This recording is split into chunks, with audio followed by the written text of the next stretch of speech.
오늘 분석할 경기는 1월 21일 수요일 국내 농구, 배구 5게임 준비했습니다. 구독과 좋아요는 더 정확한 분석에 도움이 됩니다.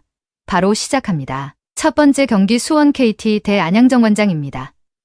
KT는 최근 홈 2연승으로 흐름은 나쁘지 않지만 전력 구성에는 분명한 공백이 있습니다. 조엘 카굴랑한 시즌 아웃, 하윤기 이탈로, 가드와 빅맨 로테이션이 동시에 얇아진 상황입니다. 직전 경기에서는 강성욱이 커리어 하이 득점과 함께 공격 전대 중심을 맡았고 데릭 윌리엄스가 골밑과 외곽을 오가며 해결사 역할을 해냈습니다. 다만 김선영이 복귀하더라도 2달 이상 실전 공백으로 경기 감각과 체력 완성도에는 물음표가 붙습니다. 홈에서는 공격 집중력이 살아나지만 강한 압박을 받으면 볼 운반과 세컨드 옵션 연결해서 흔들리는 장면이 반복되고 있습니다. 정관장은 리그 최소 실점 수비를 바탕으로 안정적인 운영을 이어가고 있습니다. 조니 오브라이언트가 골밑에서 확실한 1옵션 역할을 해주고 있고 박지우는 외곽과 돌파를 병행하며 공격 균형을 잡아줍니다. 문유현과 한승희도 수비 에너지와 트랜지션 가담에서 꾸준한 기여를 하고 있습니다. 원정 2연패 흐름이지만 경기 내용 자체는 크게 흔들리지 않았고 수비 로테이션과 리바운드 장악력은 여전히 리그 상위권입니다. 상대 핵심 가드진 공백을 압박으로 공략할 수 있는 매치업이라는 점도 긍정적인 요소입니다. KT는 홈 경기력은 좋지만 가드 로테이션 부담과 수비 조직력 유지가 관건입니다. 반면 정관장은 수비 안정감과 오브라이언트 중심의 확실한 공격 루트를 갖추고 있습니다. 경기 흐름이 느려질수록 정관장이 유리한 구조로 접전 상황에서도 운영 완성도 차이가 승부를 가를 가능성이 높아 보입니다. 정관장 승 추천드립니다. 두 번째 경기 원주 DB 대 부산 KCC입니다. DB는 7연승 이후 2연패에 빠지며 흐름이 확실히 꺾였습니다. 손호, SK전 모두 경기 초반 수비 집중력이 무너지며 큰 점수 차를 허용했고 빠른 트랜지션 대응이 늦어지면서 리듬을 찾지 못했습니다. 알바노가 득점과 볼 운반을 책임지고 있지만 앨런슨과의 2대2 파생 옵션이 막힐 경우 공격 전개가 단조로워지는 문제가 반복되고 있습니다. 강상재와 무스타파의 득점 지원은 있으나 템포를 바꿔줄 세컨 옵션의 파괴력은 떨어진 모습입니다.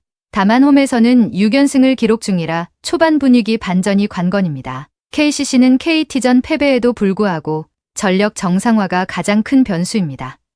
허운, 허웅, 송교창, 에리난데스가 복귀하며 최준용만 제외한 사실상 풀전력 구성이 됩니다. 그동안 문제였던 볼 운반 불안과 과도한 턴오버가 허운 복귀로 크게 완화될 수 있는 구조입니다.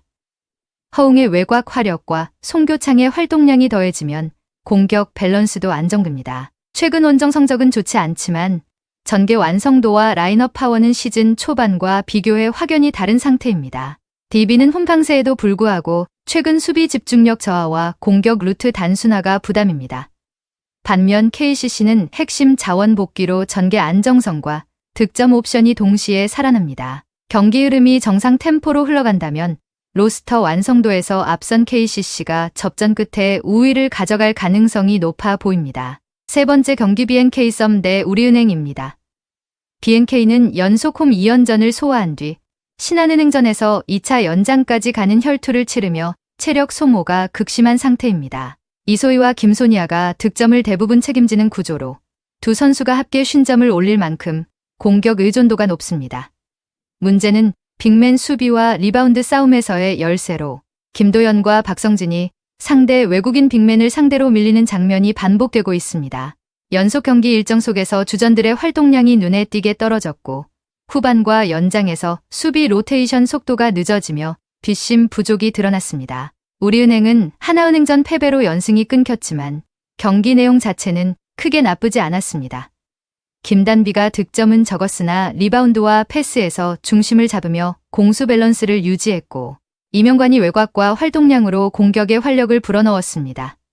야투 효율 저하로 점수 차가 벌어졌지만 리바운드와 수비 조직력은 안정적인 흐름을 유지했습니다. 특히 원정에서 2연승, 5승 3패를 기록 중으로 경기 운영 안정감은 홈보다 오히려 더 나은 편입니다. BNK는 연속 경기와 2차 연장 여파로 체력 부담이 명확한 반면 우리은행은 상대적으로 준비와 회복이 충분한 상황입니다. 빅맨 매치업과 후반 집중력에서 차이가 벌어질 가능성이 높고 상대전 2연패 흐름까지 감안하면 이번 경기는 우리은행이 안정적으로 주도권을 잡을 가능성이 큽니다. 네 번째 경기 KB손해보험 대 OK저축은행입니다.